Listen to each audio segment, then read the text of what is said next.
Книга 12. Тао. Путь Вознесения. Происхождение ложных богов. Земля сохранила записи происхождения ложных богов, которые происходят со времени, когда Земля находилась внутри великого центрального Солнца. Поэтому осознайте, что ложные боги являли собой проблему, существовавшую задолго до того, как Земля покинула границы Солнца.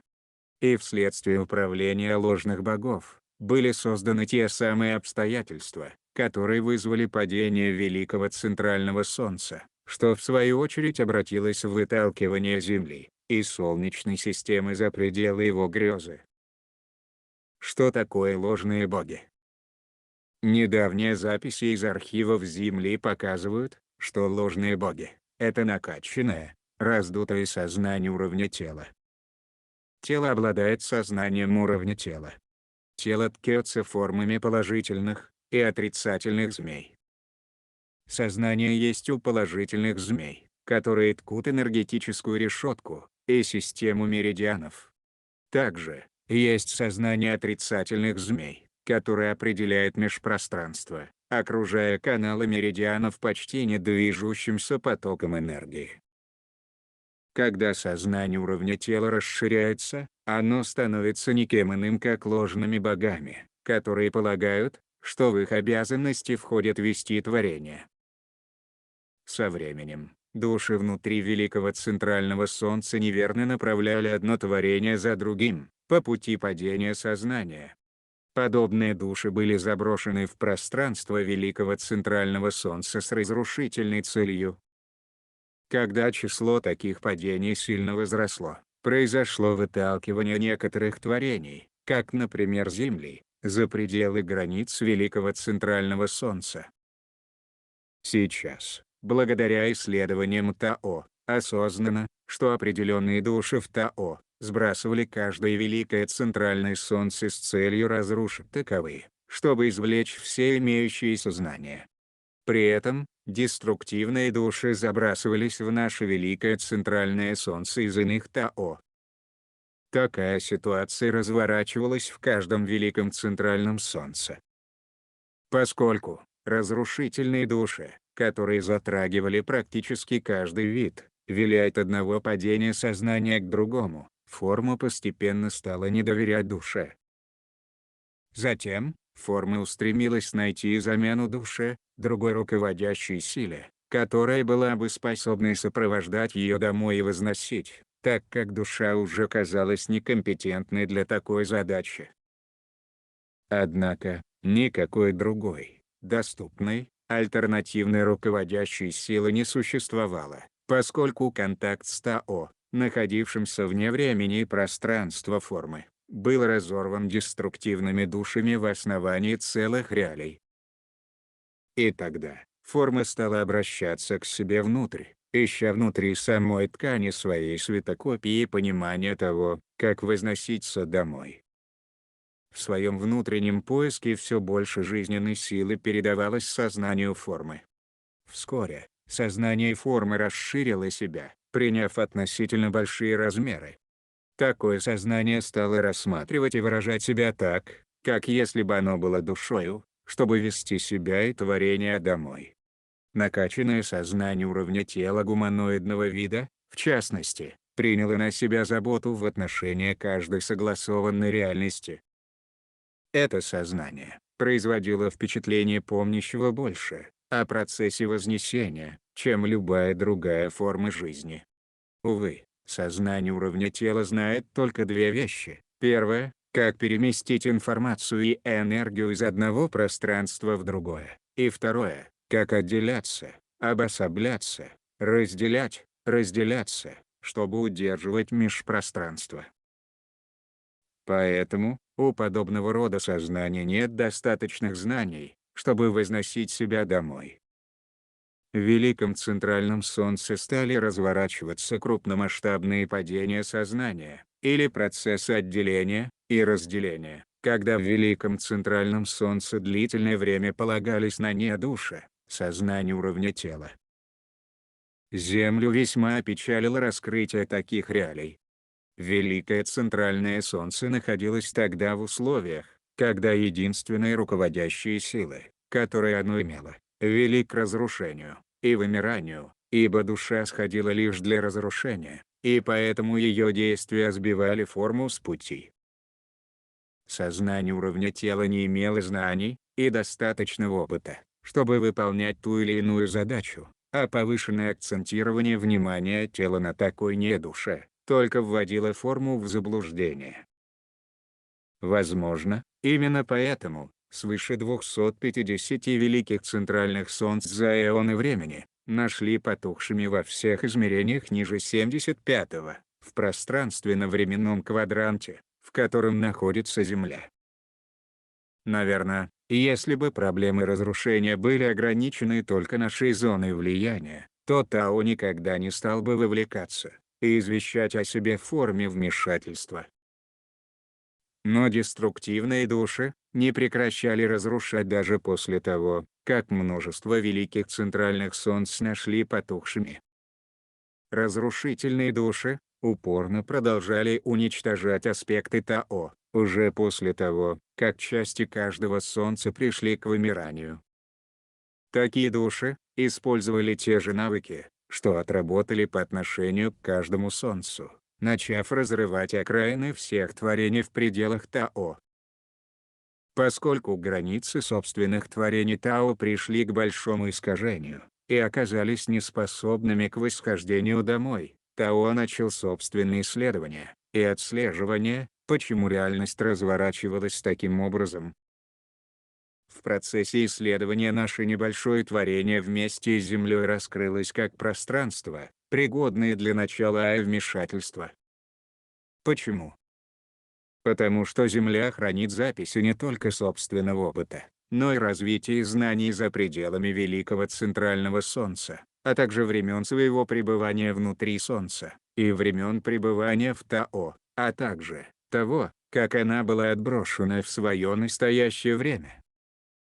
Следовательно, в восхождении Земли проявились бы ключи для восстановления целого, что оказалось бы одинаково полезным и практичным для Тао, и Великого Центрального Солнца, и Земли. Так, это происходит сейчас, притворяясь в реальность. Земля восстановила первые записи своего опыта в Великом Центральном Солнце, которые показали, как сознание уровня тела накачивалось в форму ложного бога, который вместо вознесения домой повел и Землю, и Солнце по ложному пути к большой утрате сознания. Используя такое понимание к ложным богам, играющим свои игры в поле Земли и Солнечной системы, мы пришли к осознанию, что каждый из них также является собой раздутое сознание уровня тела. На Земле, подобного рода сознание стало расщепленным. Есть ложные боги, которые имеют позитивный поток энергии формы. Таковые управляют планами реальности тела света. Такие ложные боги менее разрушительные, чем те, что берут свое начало из межпространства. Имеются также ложные боги, которые возникли в результате накачивания сознания межпространства. Эти приносят наибольший вред и ущерб, ибо стремятся расширять межпространство, которое является их жизненной сферой. Дальнейшее расширение межпространства приводит к падению сознания, так как в наличии имеется все меньше жизненной энергии, доступной настолько, чтобы течь по меридианам. Поэтому, данные ложные боги наиболее разрушительные из всех существующих, склонные контролировать физические планы, относящиеся к человечеству, а также дельфинам и китам. Реальное положение вещей таково, что сознание уровня тела не может вести форму домой. Кроме того, сознание уровня тела пришло на Землю из других творений, в результате смешивания ДНК людей, а также дельфинов и китов. Мало того, что мы имеем ложных богов с Сириуса, связанных с сириусианской ДНК, но также и ложных богов, которые пришли на Землю с чужой ДНК Плеяд и Альфы Центавра, серые рептилии, наряду с Альберионом. Наиболее напористые, агрессивно самоуверенные Из таких типов сознания происходит Сальбериона, и включают в себя ложных богов, известных под именем Яхвех, Иегова, Вишну, Шива, Будда, Гуанинь, Рама, Мелхиседек, Тот, Сананда и Солярис. Каждый из таковых прослежен к началу своего происхождения, в качестве сознания уровня тела, которое раздувало себя в процессе ложных вознесений в творении, что является уже потухшим, и известно как Альберион. Ложные боги пришли на Землю давно, войдя в человеческие реалии, когда Сириус еще селекционировал на Землю 18 коренных рас. 11 из них вымерло, после того как ложные боги расширили межпространство в их формах до такой степени, что жизнь в этих родословных уже не могла существовать, поскольку сильно сказывался недостаток жизненной энергии, движущейся по меридианам. В выражениях третьего измерения, каждая из этих 11 коренных рас охватывалась эпидемией, заболевала и шла к вымиранию. Однако, если смотреть с энергетической перспективы, то причиной, лежащей в основе всего происходившего, была недостаточность жизненной энергии, обусловленная расширением межпространства, которое вызывалось сложными богами. Существует точка, в которой межпространство становится настолько большим, что поступление жизненной энергии для поддержания жизни испытывает явный недостаток. Сегодня люди с двумя цепочками существуют на грани таких реалий, межпространства больше, чем меридианов. В результате, множество меридианов заблокировано, что приводит к сокращенной продолжительности жизни и опыту старения, недомоганию и болезни. Ибо происходящее с человечеством сегодня – это повторение случившегося когда-то с 11 другими коренными расами, которые погибли.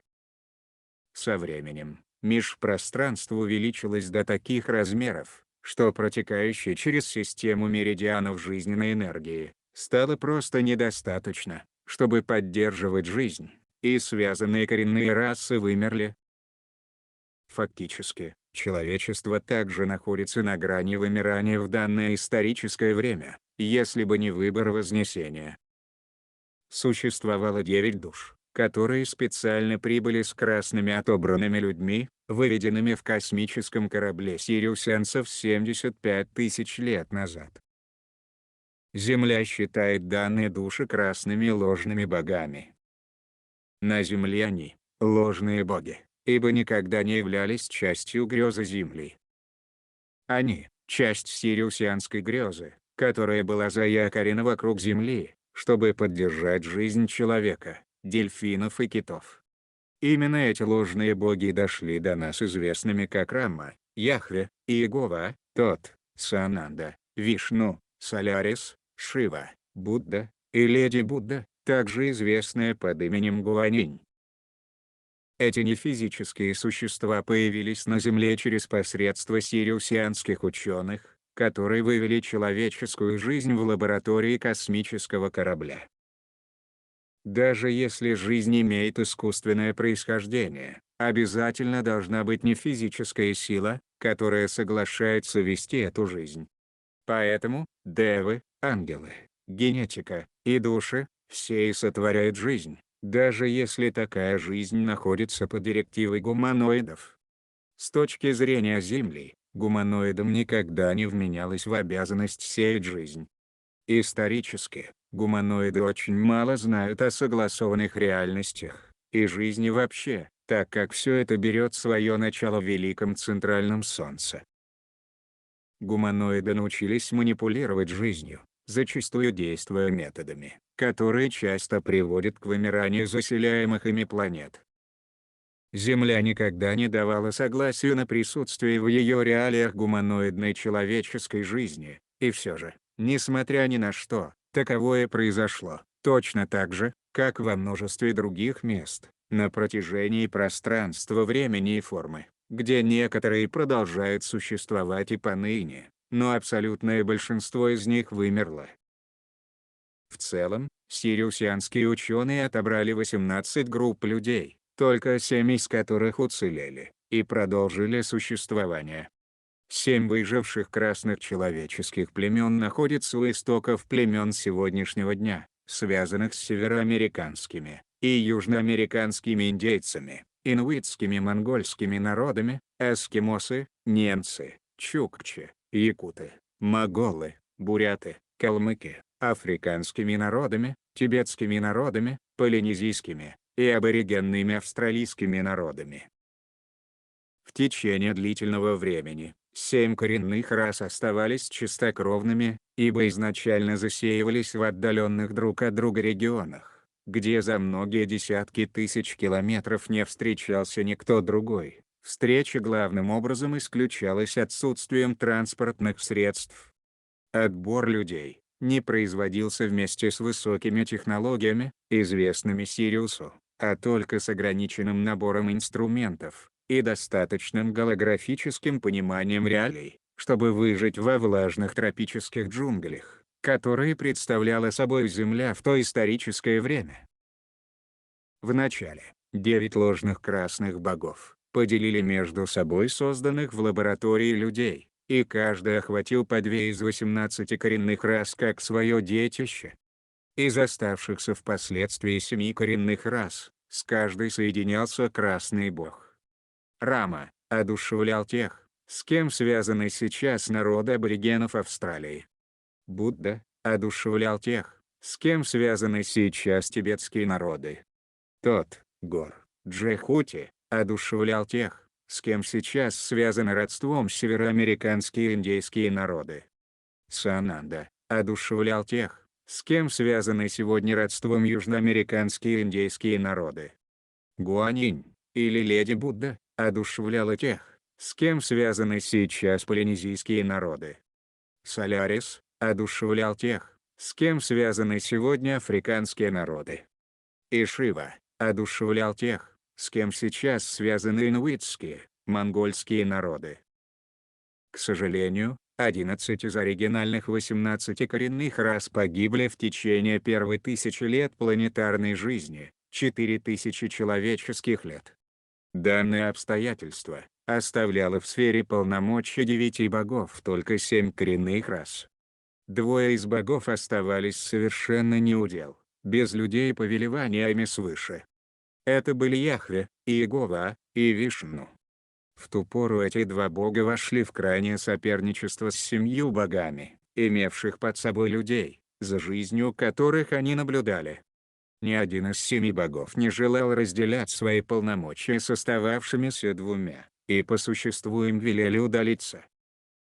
В течение 25 тысяч лет, 100 тысячам человеческих лет, для этих оставшихся коренных рас, жизнь продвигалась довольно мирно. Некоторые мигрировали, находя друг друга, смешивались. Однако, наибольшая часть племени не селилась далее 1500 километров от тех мест, где их первоначально поселили. В течение этого периода, численность коренных рас увеличилась. Человеческие голографические записи четко показывают, что в те времена человеческой истории большинство племен никогда не превышало 4000 человек. Что в свою очередь, приравнивалось к наличию во всем мире всего лишь 28 тысяч человек, существовавших в таком количестве большую часть 25-тысячелетнего периода. Продолжительность жизни среднего человека в тот временной период была 2000 человеческих лет. Люди имели регенеративную биологию, которая не знала старения до 1800-летнего возраста. Затем постепенный выход из строя приводил к болезни и смерти. Некоторые из людей красных народов проживали кочующий образ жизни, передвигаясь между сезонами от одного региона к другому, собирая орехи, фрукты, ягоды и овощи за сезон. Однако остальные учились заниматься сельским хозяйством и оставались в одной и той же области с сезона до сезона. Охота или рыбная ловля не практиковались вообще, поскольку отобранные люди были строгими вегетарианцами. Вегетарианство предусматривает мир в человеческих взаимоотношениях. Поскольку невозможно разрушать другого, не разрушая самого себя. А убийство, по характеру, есть разновидность войн, которая рано или поздно неизбежно приводит к человеческой бойне. С растительностью дело обстоит иначе, ибо растительность и фрукты имеют соглашение потребляться в пищу. При этом, потребление растительности не воспринимается в качестве акта причинения вреда. Поскольку люди были вегетарианцами, они оставались в мире друг с другом, и в каждом племени, в течение 25 тысяч лет.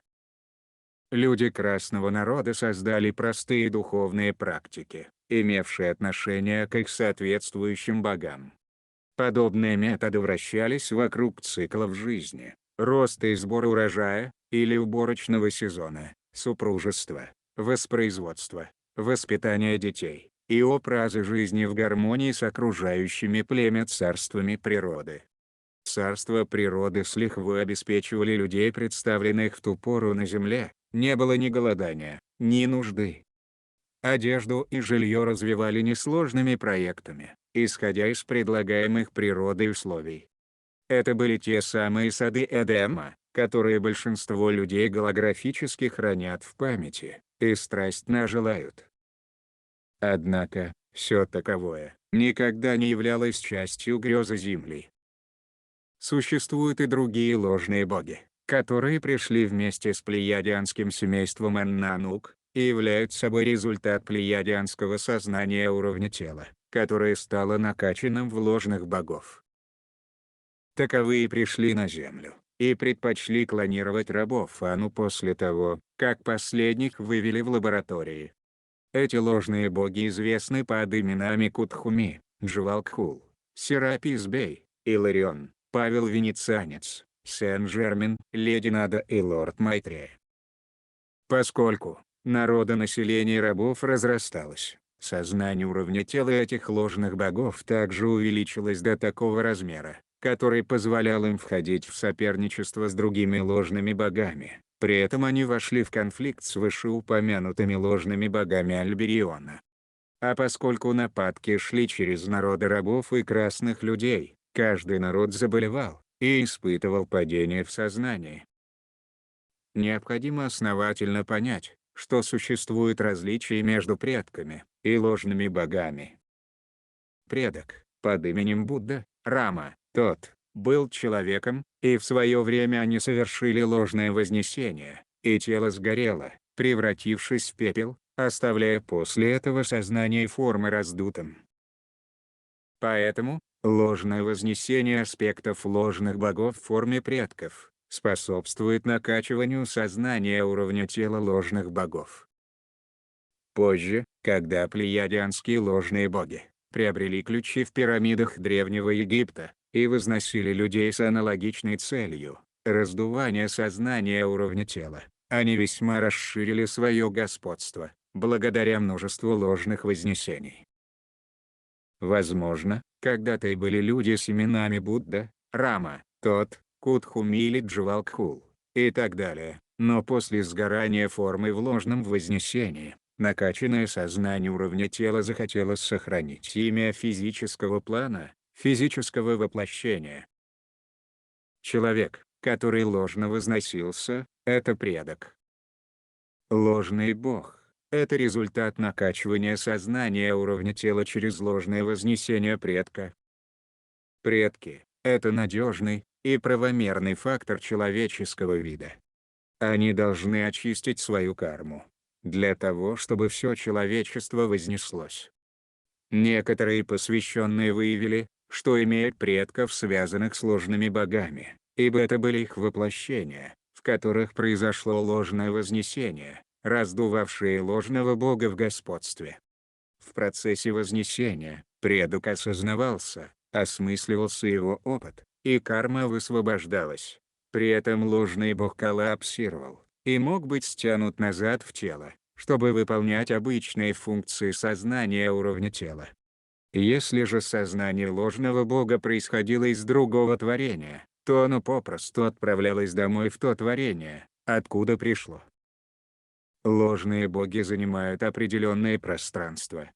Они есть результат сознания уровня тела.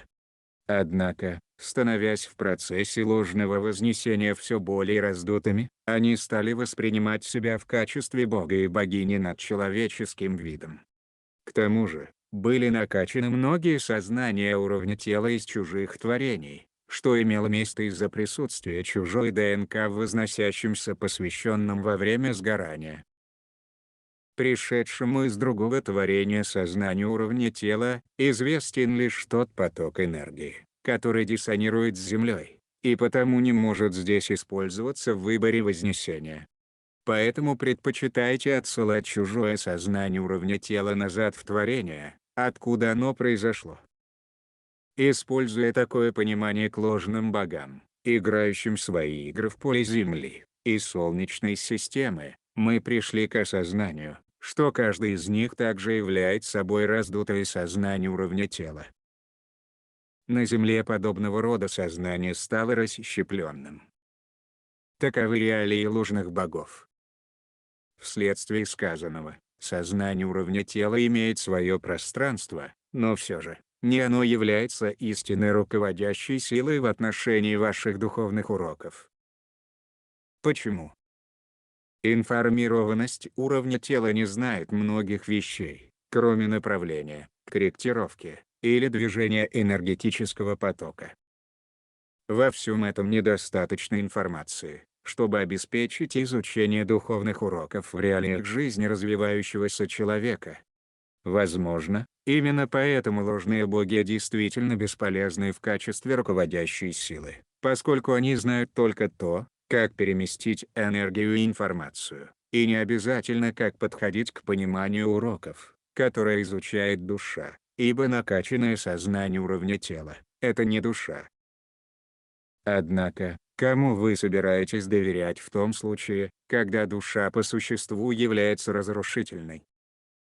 В настоящее время происходит новое обращение и перезапись душ.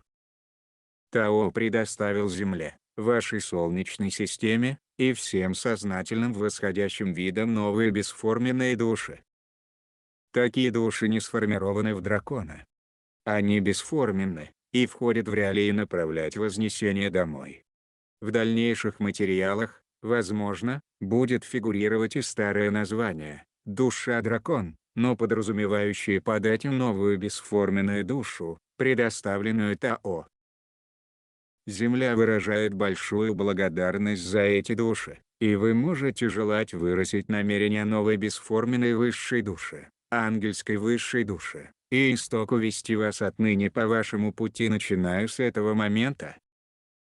В этом можно видеть, что на Земле происходит еще одно обращение душ, когда все души, имеющие форму дракона, уходят, а бесформенные души входят в реалии мирового поля Земли, поэтому они также доступны всем присутствующим в новом консенсусе вознесения формам людей, дельфинов и китов. Душа направляет сознание формы постигать духовные уроки, которые вы изучаете в этой текущей жизни, и в своем вознесении. Духовные уроки приходят во многих формах, в большинстве случаев возносящиеся к 3000 уровню посвящения, учатся овладевать первыми 10 тонами языка света, что в свою очередь осуществляется в уроках, ситуациях, инцидентах, неприятных разговорах, зеркальных отражениях себя самого, происходящих в связи с этим.